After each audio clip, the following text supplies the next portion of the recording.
Today we are going to discuss about hip bone. It is the second lecture of hip bone. First I have uploaded on Anatomy Guru. If you haven't watched it, then watch. The second we will talk about ischium and pubis. In last lecture I have told that hip bone has three parts and expanded end, which is ilium, pubis and ischium. Ischium is posterior-inferior part of the hip bone and pubis is anterior-inferior part of the hip bone. Anteriorly, pubis articulates with the second hip bone or hip bone of opposite side and form the pubic symphysis. Next, first of all we talk about the ischium.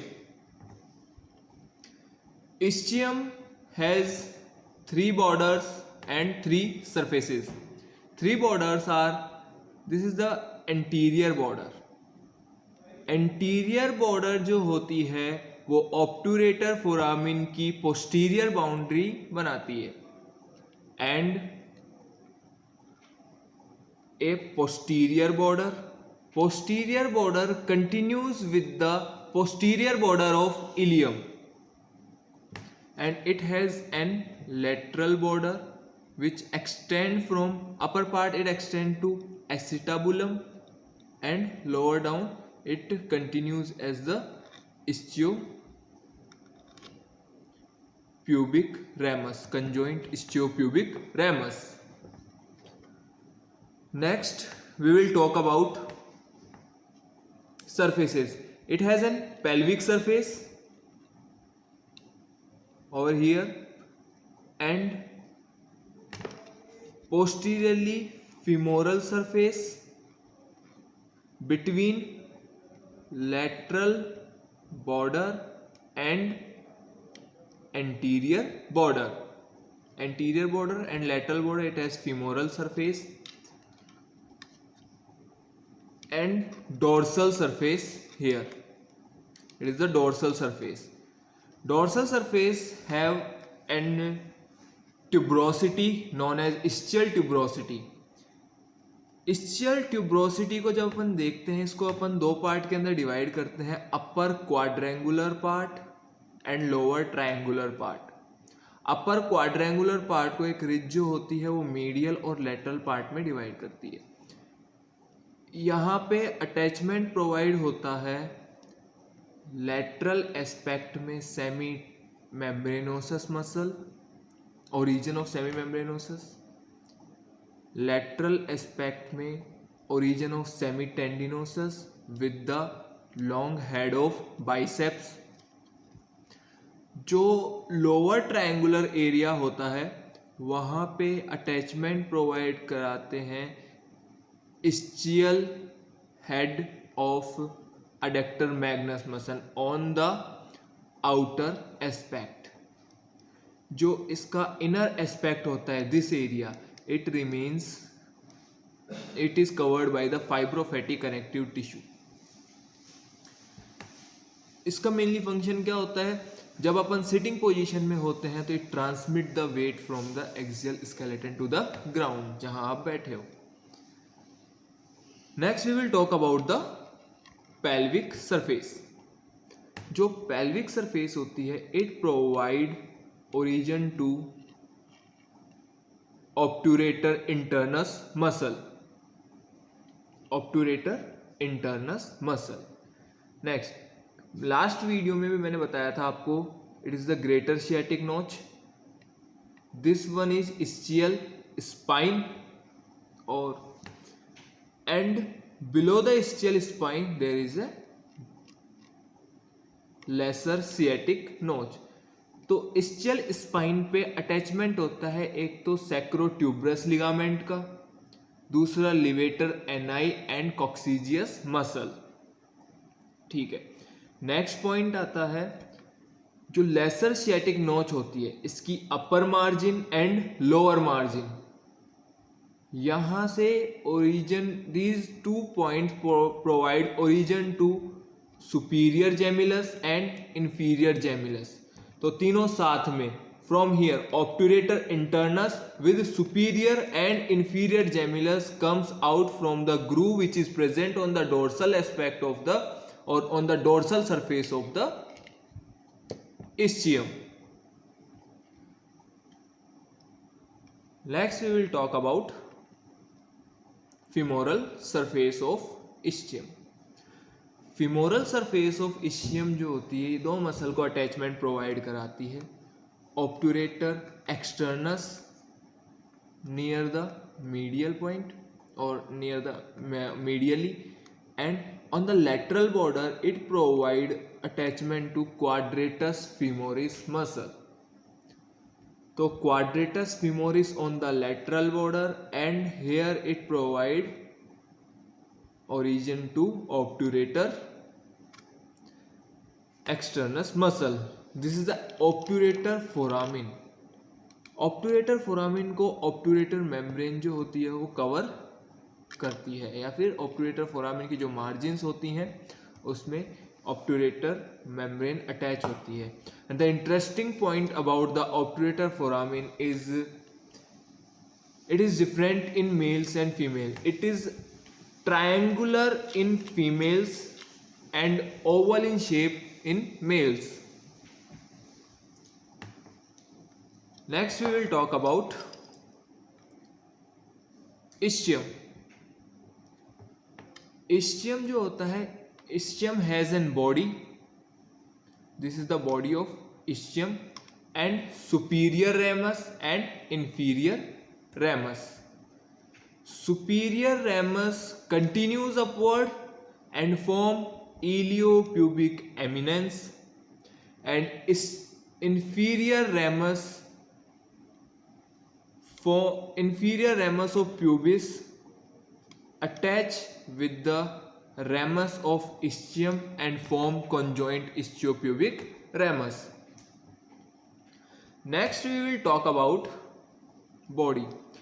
तो body जो होती है इसकी surfaces, तीन surfaces होती हैं. This one is anterior surface, this one is posterior surface, okay, and a medial surface. Medial surface जो होती है it provide articulation, it articulates with the opposite hip bone to form pubic symphysis, which is of secondary cartilaginous type of joint. Next important point is anterior surface. The anterior surface of ischium or the anterior surface of the pubis, it provide attachment to the adductor longus muscle. From here it provide attachment to adductor longus muscle. Next अपन बात करते हैं posterior surface. Posterior surface जो होती है it is visceral surface and it is related to the urinary bladder, because all of this it is the part of true pelvis. Next अपन बात करते हैं पेक्टिनियल सरफेस और superior ramus of the. Superior ramus पे आपको यहाँ पे दिख रही होगी एक लाइन प्रेजेंट होती है जिसको बोलते हैं पेक्टिनियल लाइन और pecten pubis. Pectineal line upper border से अपर पार्ट से कंटिन्यू करती है, रन करती है upward to the iliopubic eminence. जो इलियोप्यूबिक एमिनेंस होता है यहाँ पे it provide attachment to medially and laterally, medial most part and lateral part. Medially it provide attachment to lacunar ligament, reflected part of inguinal ligament, conjoint tendon and fascia transversalis. On the lateral aspect it provide attachment to the pectineal ligament or ligament of Cooper, pectineus muscle pectineus fascia and psoas major muscle if present. Psoas minor muscle if it present. So next आपको anteriorly दिख रही होगी crest which is known as obturator crest. Obturator crest extend from acetabular margin and medially to the upper part of pubic tubercle. यहाँ पे एक elevated part जो आपको दिख रहा है प्यूबिक क्रेस्ट के ऊपर, this is known as pubic tubercle. तो जो ट्रायंगुलर एरिया बन रहा है between pectineal line and obturator crest, this triangular area or this triangular surface is known as pectineal surface. It provide upper part जो होता है इसका, it provide attachment to the pectineus muscle. It originates from here. Next is it has two more surfaces. This one is obturator surface. This one is obturator surface which is near the obturator foramen and a pelvic surface inside the which is visceral surface. Next the inferior ramus. inferior ramus जो होता है वो attachment provide कराता है और inferior ramus जो होता है it is known as it is continuous with the ramus of ischium and form ischiopubic ramus, conjoint ischiopubic ramus. Ischiopubic ramus has an inner surface and a outer surface. Next जो lower border होती है ischiopubic ramus की, it is everted and lower border form the subpubic angle. When it meet with the opposite and it form the subpubic angle from here to here. Upper border forms the inferior border of obturator foramen. तो जो outer surface होती है यहाँ पे attachment ये किसको provide करवाती है अपन देखते हैं. From here obturator from here it provide origin to adductor longus, then gracilis, below adductor brevis, from here adductor magnus, from here and obturator externus from here. तो यहाँ पे मसल्स कौन कौन सी अटैच होती हैं? adductor longus, adductor brevis, gracilis, adductor magnus and obturator externus. So this is about the ischial this is about the conjoint ischiopubic tubercle, ischiopubic ramus.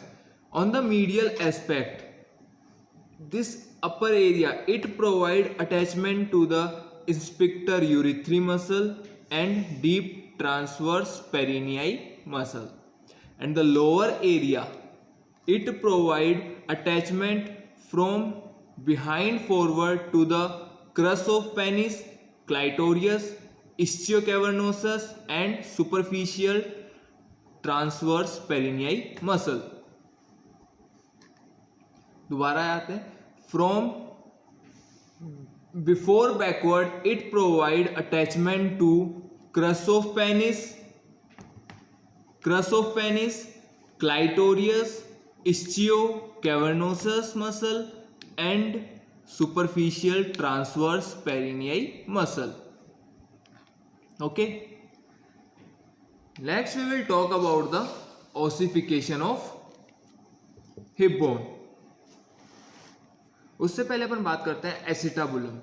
Acetabulum जो होता है acetabulum is the articular part and it articulates with the femur head of femur and form the ball and hip joint, which is of ball and socket variety of joint. Next अपन बात करते हैं ossification. Ossification जो होता है, it has 3 primary centre, 1 for ilium, 1 for ischium and 1 for pubis. 1 for ileum, 1 for ischium and 1 for pubis. These appear at the ileum के लिए appear होता है 2 year of intrauterine life. Primary ossification centre है तो before birth ही arise होगा, तो it arise at 2 years of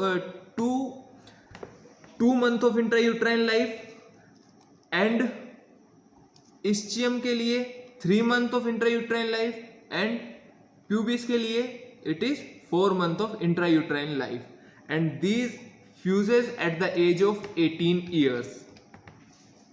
Next we will talk about the secondary centers. Secondary centers are 2 for the iliac crest. 2 centers are for the iliac crest, which appears at the puberty and fuses between the age of 20 to 25. There are 2 also for the acetabulum, 2 for acetabulum, 2 for crest, iliac crest, 2 for acetabulum, 2 for iliac crest, and 1 for ischial tuberosity. All these 5 ossification center, these are appear at the age of puberty, and these get fuse or ossifies at 20 to 25 years of age. So that is all complete about the hip bone. If you have some doubts, then you can ask in comment section, and thanks for watching.